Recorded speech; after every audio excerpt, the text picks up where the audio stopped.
10 নম্বর আদালত জনাব জুয়েল রানা স্যারের আদালতে শাহবাগ থানার সন্ত্রাস বিরোধী আইনের মামলায় জনাব মোহাম্মদ আজহার আলী সরকারকে এই মামলার তদন্তকারী কর্মকর্তা সোনারেস্টের প্রার্থনা করেন।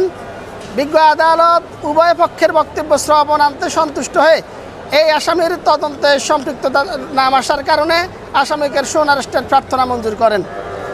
এই আসামির সোনারেস্টের সপক্ষে আমরা বিজ্ঞ আদালতে যে সাবমিশন রেখেছি সেটা হচ্ছে যে বিজ্ঞ আদালত এই আসামি ঢাকা রিপোর্টার্স ইউনিটিতে 2025 সালের 28 আগস্ট যে সন্ত্রাস বিরোধী আইনের ঘটনাটা ঘটেছে সেটা হচ্ছে মঞ্চ 71 নামে একটা সংগঠনের গোলটেবিল বৈঠক তারা ডেকেছে। সেই মঞ্চ 71টার জন্মদিন নিয়ে আমরা বলেছি যে এই মঞ্চ 71-এর প্রতিষ্ঠা দিবস ছিল 5 আগস্ট 2025।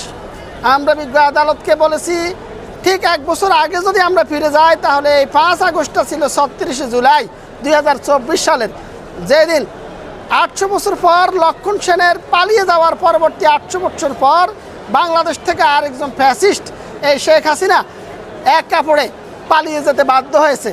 যে এই হাসিনা বাংলাদেশের মানুষের বুকে জগদ্দল পাথরের মতো স্বৈর রানী হিসাবে এবং গুম খুনের জননী হিসাবে সে টিকেছিল।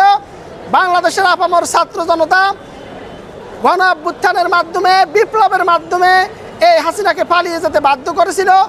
যেদিন হাসিনা পালিয়ে গেছে ঠিক তার পরের দিনই 5 আগস্ট 2025 সালে একই দিনে এই মঞ্চ 71 গঠন করার তাদের মূল উদ্দেশ্যই ছিল শেখ হাসিনাকে বাংলাদেশে পুনরায় ফিরিয়ে আনা।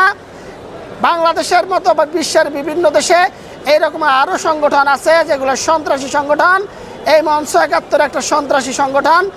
এই আসামিকে যেই মামলা থেকে অত্র মামলায় সোনারেস্ট দেখানো হয়েছে সেই মামলা ছিল এনায়েত করিম ওরফে মাসুদ করিমকে সহায়তার কারণে যে মামলাটা শাহবাগ থানায় রুজু হয়েছে সেটাও ছিল একটা সন্ত্রাসী সংগঠনের মামলা। সেটা ছিল রয়ের এজেন্ট এনায়েত করিম করণ দিবাকর নামে একজন ব্যক্তির সহায়তায় বাংলাদেশের ডক্টর ইউনূস সাহেবের সরকারকে উৎখাতের ষড়যন্ত্রে লিপ্ত ছিলেন। সেই ঘটনার সাথে আসামি সম্পৃক্ত ছিলেন।